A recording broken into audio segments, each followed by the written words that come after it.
Are you praying for Metro? Well, it's a good thing you are. It's working. There are 221 people here today.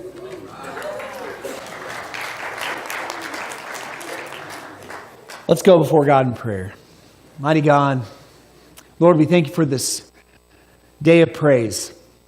We thank you for the opportunity to gather around together, not only your table, not only to come before you in prayer, not only to worship you in song, not only to share a portion of your word, but Father, to gather as family, as a body saved from sin,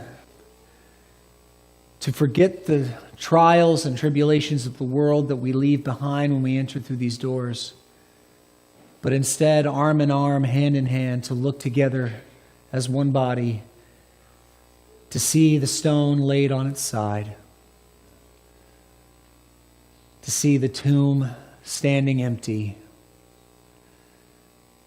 to see death defeated by an act of love. Father, help us to remember that. Help us to live resurrection lives. And in Christ's name we pray. Amen. 2 weeks ago, we started a new sermon series called The Pursuit of Perfection, and we are continuing that today. We were going to start it last week. I was unable to be here last week due to a family emergency. We were going to start our sermon series on basic teachings and understandings of the Bible and the gospel, and specifically with the Church of Christ tent, to really dig in deep to what we believe and why, and see if there's any correction needed. Because we want to be biblically pure in our belief. We don't want to believe something just because the Church of Christ teaches it. We want to believe it because it's in the gospel. That's our intention here at Metro Church of Christ. We were going to start that with a discussion of the Word and what the Word means and what the Word is, but we were going to do that last week. But I think that maybe Providence had a little bit of hand in changing our plans to make this our first actual lesson, instead of an introduction that we had 2 weeks ago, our first actual topic in this sermon series, making it the resurrection. Because you're supposed to talk about the resurrection on Easter Sunday, right? And the truth is that what we're really doing in this sermon series, The Pursuit of Perfection, we're not really trying to reaffirm just established Church of Christ doctrines, because that's not what we're really interested in. We're not interested in Church of Christ doctrines. We're interested in gospel doctrines. And the truth is that when we're discussing the gospel, the good news of Jesus Christ, we have to remember what lies at the heart of that message. What lies at the heart of that good news? And it's this: an empty tomb. Everything hinges in the gospel on the empty tomb. You might ask yourself, why did Jesus do what he did? And not just on the cross. Why did he heal people? Why did he preach? Why did he die? Why did he come? The answer to all of those questions is so that he might be raised from the dead. It is that moment, that singularity in human history, in the universe's history, that is the most significant moment of all of it. Even more than the moment in which God said, "Let there be light." The most important thing that has ever happened in the history of this universe is what happened on a Sunday morning 2,000 years ago, when the stone covering an entrance to a tomb was blown off and death was swallowed up in victory. But I preached a lot of resurrection sermons. I try to think of taking a little bit of a different tilt today. And you know, interestingly enough, I was thinking this week, what what do I think of when I think of the resurrection, besides the spiritual, besides the scriptural, besides the doctrinal? What do I think of when I think of the resurrection? And you know what I kind of think of? It's kind of an odd choice, but I think of the Jimmy Stewart movie, It's a Wonderful Life. Now, someone told me recently that they got a fellow preacher told me recently that they got in trouble not too long ago at their church. Somebody got mad at them for spoiling the ending to It's a Wonderful Life, which came out 72 years ago. If you haven't seen it by now, you're not going to see it. But probably one of the most famous Christmas movies of all time, next to Die Hard. But great movie, right? But you know what's interesting about It's a Wonderful Life? It's considered to be this holiday movie, and they always, when they put it on TV every year, they always do the promos like, Jimmy Stewart, It's a Wonderful Life, and they always show him like smiling, and the angel going. It's a Wonderful Life is dark. It's a dark movie. In fact, it's so dark that I once knew I always had a friend who we were talking about Christmas movies, and somebody brought up It's a Wonderful Life, and he went, "Oh, I can't stand that movie." And you don't hear that too often. I've heard people be indifferent about It's a Wonderful Life, but I have only rarely heard somebody actually, loathe It's a Wonderful Life. And I said, you hate it? He says, "Oh, yeah, I can't. It's so depressing." And I went, "Depressing?" He said, "Yeah, it's depressing. Have you seen the movie? The opening scene is a suicide scene. It's a guy standing on the bridge thinking about killing himself. And then it cuts to flashbacks of all of his life and all the terrible, awful things that's happened to him. How he got beaten by a pharmacist who tried to kill a kid by accident once. How he lost his hearing trying to save his brother from drowning in a frozen lake. How the bank rolled over on him because he wouldn't take a bribe. George Bailey's a tragic character. I mean, man, I just can't stand that movie." I said, "Really? You think it's that bad?" He said, "Yeah, I turn it off before I ever get to the end."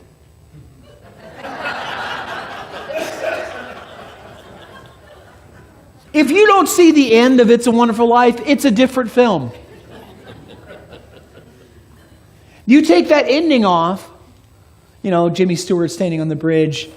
"I want to live, Clarence, I want to live." That whole scene, without that, it's awful.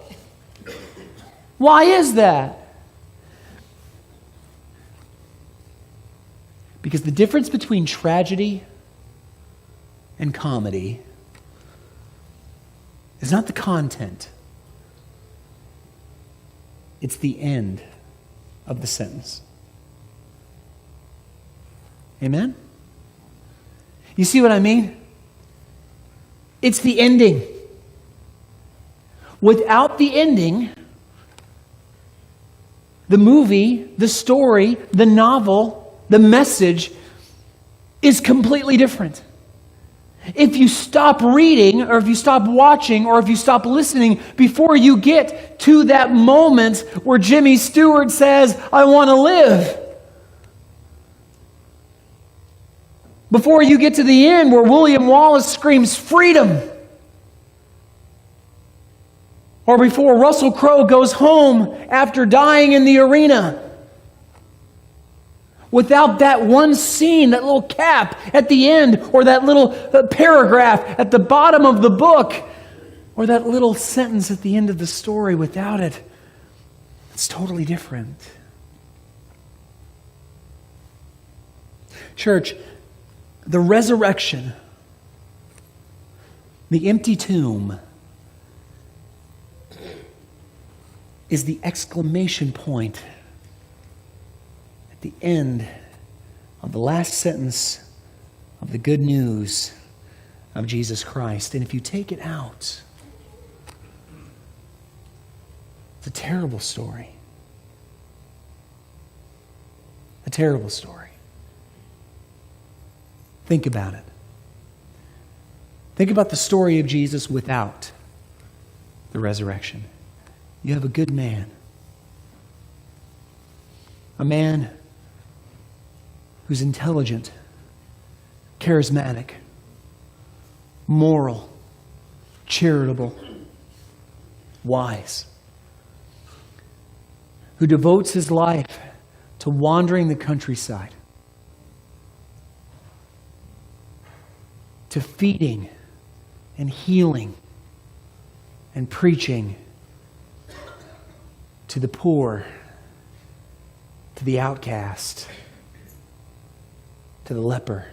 A man who goes up to people who have not been touched in years and not only heals them from their affliction that has caused them to be that outcast, but when he does, wraps them in his arms. A man who goes up to a lame man and gives him the ability to walk. And when the man who has never walked before stands up and starts to dance, Jesus dances with him.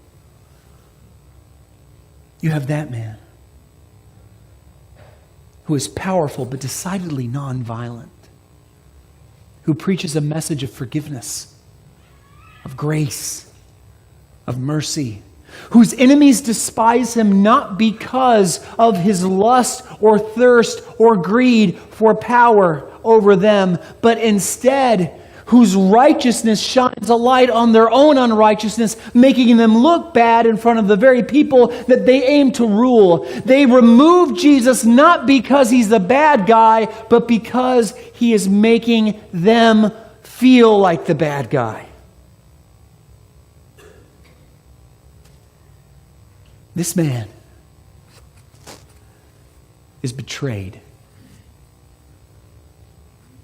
by one of his closest friends. He is turned over to a corrupt, capricious, and greedy officer of the temple and given a mock trial in which the deck is stacked against him. There's no way he's leaving the room without a guilty verdict. And then he is taken to a worn out, exhausted governor who wants nothing more than to just send Caesar a good report, to collect his taxes and go home to Rome. But even this man looks at Jesus and sees something special. He sees something, a spark behind his eyes, and he knows that this man is not what he seems to be. He knows that he's innocent. And he even goes to the crowd and says, let's just scourge him. And he does that horrible thing, turning Jesus' back into hamburger in an attempt to save his life, and shows him the bloody mess that Jesus of Nazareth now is, and says, isn't this enough? Is it not your custom to release a prisoner on the Passover? Release this man. And the crowd says, release Barabbas, a murderer, a convicted felon. We would rather live with a murderer free than hear him speak again. And Pilate asked the crowds, what then would you have me do? And the crowd, the same people who just a few days earlier were praising Jesus, worshiping him, fanning him with palm leaves as he entered into this city. They are now in the crowd, and they are looking, and they taste the blood on the air. They smell it in their nostrils, and it gets them riled up. They have been following corrupt leaders, and now when Pilate asks them, what shall we do with him? They ask, they demand, they state, they scream, crucify him. Crucify him. And Pilate says, so be it. The decision is yours. I wash my hands of this. But no crucifixion would be complete without mockery. So, acting on Jesus' claim that he is the King of the Jews, they put a purple robe on him, the color of Jewish kings, on his torn back, stained a deeper shade of red by the blood beneath it. They shove onto his head a crown of thorns, of 2-inch long thorns that dig into his scalp and cause the blood to drip into his eyes. They force him to pick up a beam of wood, weighing dozens and dozens of pounds, and force him to carry upon that torn back that wood more than a mile away uphill. And once there, they lay him upon it, a cross-section of those 2 beams. And they nail him to that tree. They drop it in a hole somewhere between 1 and 2 feet deep. They hoist him up, and they leave him there for 6 hours while they gamble for his clothes and his crown at his feet. They spit. They mock. And to twist the knife just a little deeper, Jesus looks to the crowd. And who does he see watching his agony? His own mother and best friend.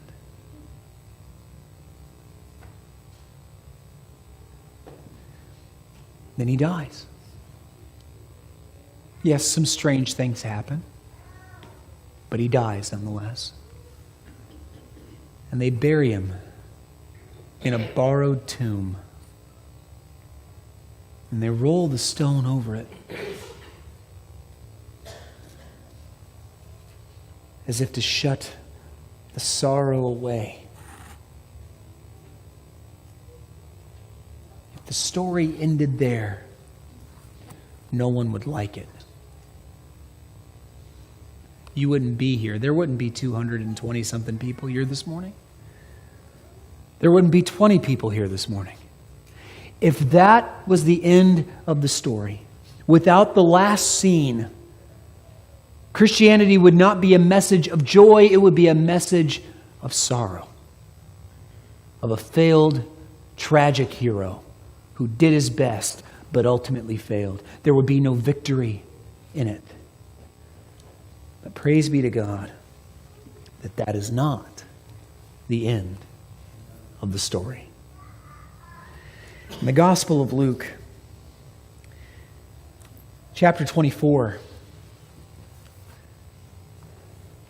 the chapter starts off with the resurrection event. And it talks about how the women, Mary and Martha, Joanna, and others, go to the tomb to find it empty. And they run back to the apostles and they tell them, He is risen. The stone is gone. The tomb is empty. He's alive. They don't believe them. And Peter says, I'll see for myself. And he runs and he too sees the empty tomb. But still, most doubt. 2 of these disciples, unnamed, but 2 of these disciples find themselves on a road, traveling to a village named Emmaus. Here's what it says, verse 13. On that very day, 2 of them were going to a village named Emmaus, about 7 miles from Jerusalem. And they were talking with each other about all these things that had happened. Now, what do you think they were talking about? They had just 3 days earlier had their world turned upside down. What would be the only thing you could talk about? Verse 15, while they were talking and discussing together, Jesus himself drew near and went with them. But their eyes were kept from recognizing him. It's pretty cool power, you know. not being recognized when you don't want to be. And he said to them, "What is this conversation that you are holding with each other as you walk?" He comes up to him, the man himself, but appearing as a stranger, comes up to the two of them and said, "Why are you talking? What are you talking about? I heard some of your conversation. What are you discussing?" And they stood still. Look what it says. Looking what? Sad. Looking sad. Then one of them, named Cleopas, answered him, "Are you the only visitor to Jerusalem who does not know the things that had happened there in these 3 days?" And he said to them, "What things?" And they said to him, "Concerning Jesus of Nazareth, a man who was a prophet, mighty in deed and word before God and all the people, and how our chief priests and rulers delivered him to be condemned to death and crucified him. But we had hoped that he was the one to redeem Israel." Yes. And beside all this, it is now the 3rd day since these things have happened. Moreover, some women of our company amazed us. They were at the tomb early in the morning. And when they did not find his body, they came back saying that they had seen a vision of angels who said that he was alive. Some of those who were with us went to the tomb and found it just as the women had said, but him they did not see. The sorrow is so great that they can't hear the joy yet. Verse 25. And he said to them, "O foolish ones, and slow of heart to believe all that the prophets have spoken. Was it not necessary that Christ should suffer these things to enter his" what? Glory. And beginning with Moses and all the prophets, he interpreted to them all the scriptures, the things concerning himself. He told them the end of the story. Church, George Bailey went to that bridge to die.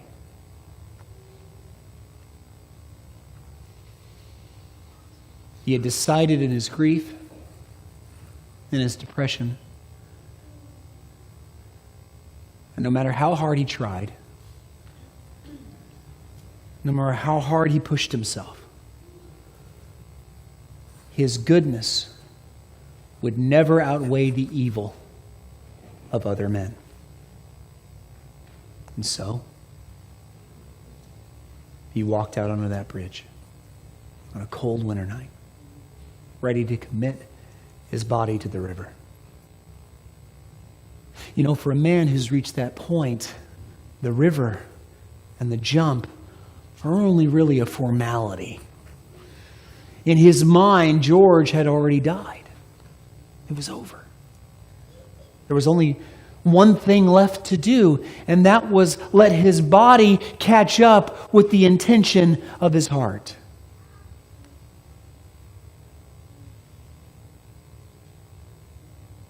But then Clarence walks out onto the bridge.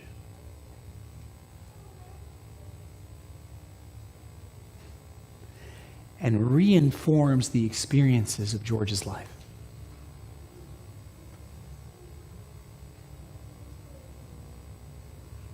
You have experiences in your life. And you have two ways of interpreting them. You can interpret the experiences of your life according to your failures or according to his victory. Because I'll admit, if the tomb is closed and the body is within it,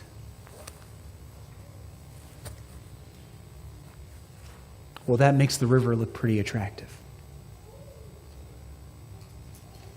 Some people claim to take comfort in this fact today, or in this what they say is truth, but there is no afterlife. There is no judge. And that nothing I do, or think, or believe, or accomplish really matters. I'll just spend my time here, and at the end, I'll go and die and return to the nothingness from whence I came. And in 1,000 years from now, my decisions won't matter. No one will remember me anyway, until eventually the whole universe will succumb to the same death that I will eventually succumb to. And the stars will burn out. And all will return to dust, meaninglessly. That's not comforting thinking. That's railing of the bridge thinking. And it's true if the tomb's closed. But if the tomb is empty, if it lies open, then church, the ending of your story is not a sad one, it is a glorious one. What is the difference between a tragedy and a comedy? Not the content. The ending. What's the ending to your story? Yes, Jesus' story is filled with tragedy. It's filled with darkness. It's filled with struggle and pain and agony, but it is not a tragedy. It is a story of victory. Why? Because his tomb is empty. How is your story going to end? You can decide today, what kind of story are you writing with your life? Is it one of failure, defeat, pain, agony, tragedy? Or is it a story of victory, of change, of making a difference, of living forever? Will you lie in the ground in defeat, or will you walk from your tomb in victory? The choice is yours this morning. If you decide to make it, please come while we stand and sing.